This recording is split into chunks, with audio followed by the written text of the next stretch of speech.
जीवन बगिया ऐसी उलझी, फूल उगे कम, कांटे ज्यादा, सिमटा जीवन, डूबी सांसें। आना है तो अब भी आजा।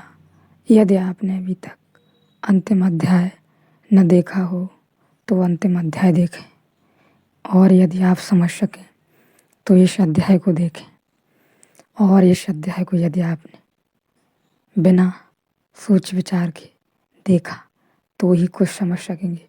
चोट यदि भीतर पड़ी तो क्रांति की झलक, थोड़ा सौंदर्य प्रस्तुत हो सकता है, थोड़ा आनंद जरूर मिल सकता है, और आप अपनी यात्रा में संलग्न रहेंगे।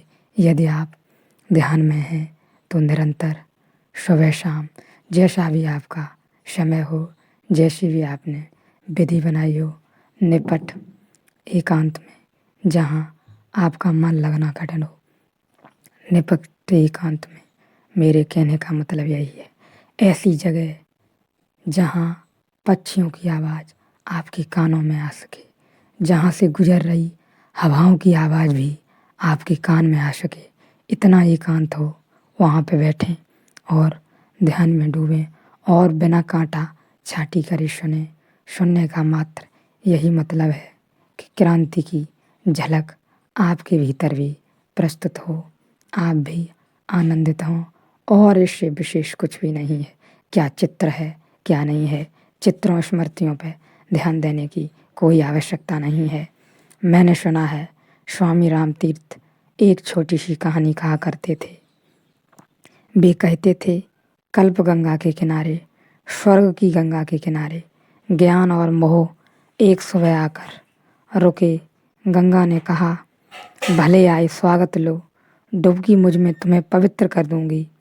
उतरो मुझ में, नहा लो, तुम नए हो जाओगे, तुम्हें फिर कुंवारा कर दूंगी, सारी धूल पोंछ डालूंगी।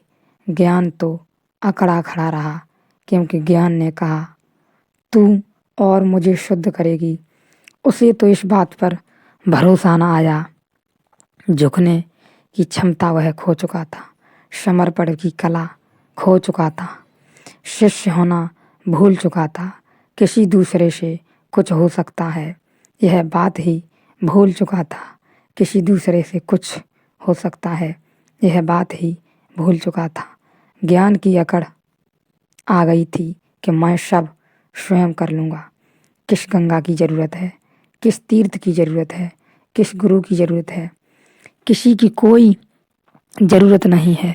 वह तो मुस्कराया, वह तो गंगा के इस बेहुदे आमंत्रण पर मुस्कराया। लेकिन मोह तो मोह है, मोह विष्ट हो गया, और मोह को तो बात लुभा गई। लोभ के कारण वह तो उतर गया गंगा में, उसे नहला दिया, वह शुद्ध हो गया, वह पवित्र हो गया, वह निर्दोष हो गया। जब वह बाहर आया तो देवताओं ने उसकी स्तुति की, आरती की, क्योंकि मोह अब प्रेम हो चुका था। नहा लिया था, गंगा में झुक गया था, मोह अब प्रेम हो चुका था। मोह ही तो शुद्ध होकर प्रेम हो जाता है। प्रेम ही की तो आखिरी ऊंचाई प्रार्थना है, और प्रार्थना का ही आखिरी पड़ाव तो परमात्मा है।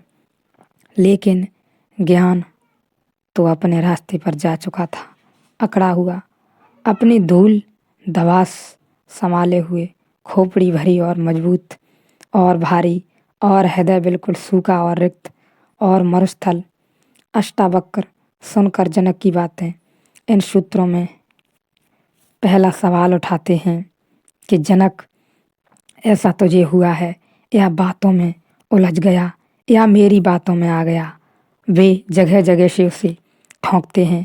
पहला सूत्र अष्टावक्र ने कहा, आत्मा तो तत्वत एक और अविनाशी, जानकर भी क्या तुम आत्मज्ञानी धीर को धन कमाने में अभी भी रुचि है। क्योंकि जनक ने कोई महल तो छोड़ा नहीं, जनक ने कोई धन का त्याग तो किया नहीं, जनक जैसा है वैसे का वैसा है। एक प्रश्न अष्टावक्र उठाते हैं। जब शिष्य प्रश्न उठाता है तो अज्ञान से उठता है, जब गुरु प्रश्न उठाता है तो शिष्य के प्रश्नों के उत्तर देने बड़े आसान हैं। गुरु के प्रश्नों के उत्तर तो केवल जीवन से दिए जा सकते हैं, और तो कोई उपाय नहीं है। अविनाश न मात मेक विज्ञाय तत्वत तत्व से तू घोषणा कर रहा है कि एक है, अविनाशी एक है आत्मा अद्वैत की तू तत्व घोषणा कर रहा है। तत्वात्मज्ञस्य धीरस्य कथम थार जने रति। और ऐसी घोषणा के बाद क्या धन में रुचि रह सकती है? राज्य में, साम्राज्य में, महल में, पद प्रतिष्ठा में, सिंहासन में रुचि रह सकती है? जनक के सामने एक प्रश्न चिन्ह खड़ा किया है अष्टावक्र ने कि तुझसे पूछता हूँ जनक, जब तुझे एक का पता चल गया और तुझे बोध हो गया कि तू स्वयं परमात्मा है, तो क्या धन के पीछे तू दौड़ सकता है? तू तलाश अपने भीतर धन का, कहीं मोह तो शेष नहीं रहा। यह पहली बात धन की क्यों उठाई? क्योंकि इस जीवन में बड़ी से बड़ी दौड़ और बड़े से बड़ा हमारा पागलपन धन के लिए है। हम भीतर हैं खाली, रिक्त, शून्य। धन से उसे भरते हैं, खालीपन काटता है। खालीपन में बड़ी बेचैनी होती है कि मैं ना कुछ कुछ होकर दिखाना है। कैसे दिखाऊं? तो पद प्रतिष्ठा धन, वे सब धन के ही रूप हैं। उनसे हम अपने को भरते हैं ताकि मैं कह सकूं मैं कुछ हूँ। मैं ना कुछ नहीं हूँ। देखो कितना धन मेरे पास है, ताकि मैं प्रमाण दे सकूं कि मैं कुछ हूँ। जैसा बोध जनक को हुआ है अष्टावक्र की मौजूदगी में, वैसा हमें भी हो सकता है।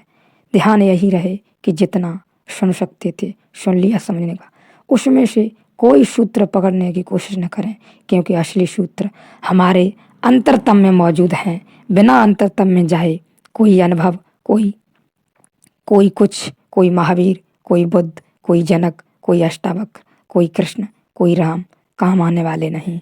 सर्वप्रथम हमें अपने अंतरतम में उतरना होगा, उसके बाद ही यह जनक, कृष्ण, बुद्ध सब हमारे साध्य में आएंगे, सब हमारी साधना में सहयोगी बनेंगे, उपयोगी बनेंगे, और हम वहाँ पहुँच सकेंगे। जो विराट अस्तित्व हमारे भीतर मौजूद है उसे हम जान सकेंगे।